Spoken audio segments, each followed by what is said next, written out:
मित्रांनो, मुंबई महानगरपालिकेवर ठाकरेंची वर्षानुवर्ष सत्ता होती.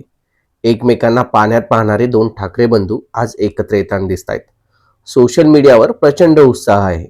भाजप विरोधी मतदारांना त्यांच्याकडून खूप मोठ्या अपेक्षा आहेत. पण खरा प्रश्न असा आहे की फक्त कौटुंबिक एकी दाखवून मुंबई महानगरपालिका जिंकता येईल का? आपण यावर आज बोलूया. कारण सगळ्या मीडियावरती ठाकरे बंधूंविषयी भरपूर सकारात्मक पोस्ट असत आहेत. या पोस्ट लोकांना एक आशावाद देत आहेत की महानगरपालिका फक्त कौटुंबिक एकी दाखवून जिंकता येईल. पण रियालिटीमध्ये जर विचार करायचा झाला तर मुंबई महानगरपालिका सोशल मीडियावरती सकारात्मक बातम्या देऊन किंवा कमेंट करून जिंकता येत नाही. मुंबई जिंकली जाते ती वॉर्ड्समध्ये, झोपडपट्ट्यांमध्ये, मध्यमवर्गीय सोसायट्यांमध्ये, बूथ लेवलच्या कामातून. आणि इथेच सध्या प्रश्नचिन्ह निर्माण होतोय.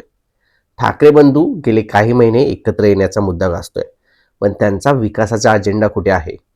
जागा वाटप जाहीर झालं, एकीचे फोटो दिसत आहेत, चहा पाण्याचे कार्यक्रम जोरदार चालू आहेत, पण मुंबईकरांना भेडसावणारा पाण्याचा प्रश्न, कचरा प्रश्न, रस्त्यांचे प्रश्न, वाहतूक, घरबांधणी, मुंबईचा पुढच्या 25 वर्षाचा रोडमॅप, यावरती ठाकरे बंधूंचं नक्की काय बोलणं आहे?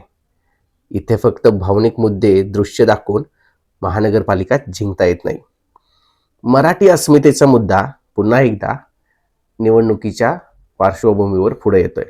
पण हा मुद्दा खूप जुना झालेला आहे. म्हणजे प्रत्येक महानगरपालिका निवडणुकीमध्ये जर हा एकच मुद्दा पुढे घेऊन ठाकरे बंधू किंवा ठाकरे फॅमिली निवडणुकीला सामोरे जाणार असेल तर तो यावेळी प्रभाव टाकेल असं वाटत नाही. मुंबई महाराष्ट्रापासून तोडली जाणार, भाजप मुंबई गुजरातकडे नेतोय, हे मुद्दे आता मतदारांसाठी नवे राहिलेले नाहीये. भावना तेव्हाच काम करते जेव्हा तिच्या मागे संघटना, नेतृत्व, रस्त्यावरची लढाई असते.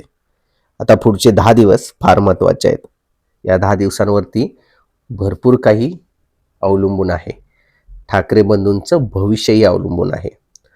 पुढच्या दिवसात ठाकरे बंधू किती रस्त्यावर उतरत आहेत, किती सभांमध्ये जात आहेत, किती सामान्य लोकांशी संवाद साधत आहेत आणि किती आक्रमकपणे भाजपाला थेट आव्हान देत आहे, यावरच ठरणार आहे की ही एक राजकीय लाट बनेल की फक्त सोशल मीडिया इव्हेंट ठरेल.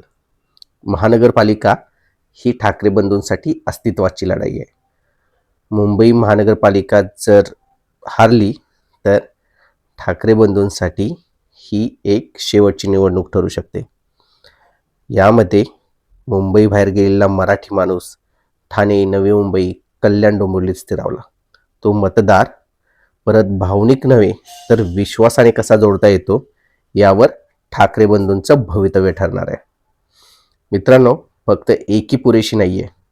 फक्त सोशल मीडियावरती सकारात्मक पोस्ट पुरेशा नाही आहेत.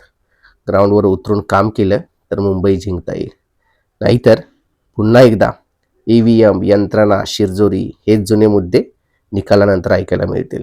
तुम्हाला काय वाटतं? ठाकरे बंधूंची एकी मुंबई महानगरपालिका जिंकण्यासाठी पुरेशी आहे का, की अजून खूप काही करावं लागणार आहे? कमेंट करून कळवा. आमच्या चॅनलला सबस्क्राईब करा.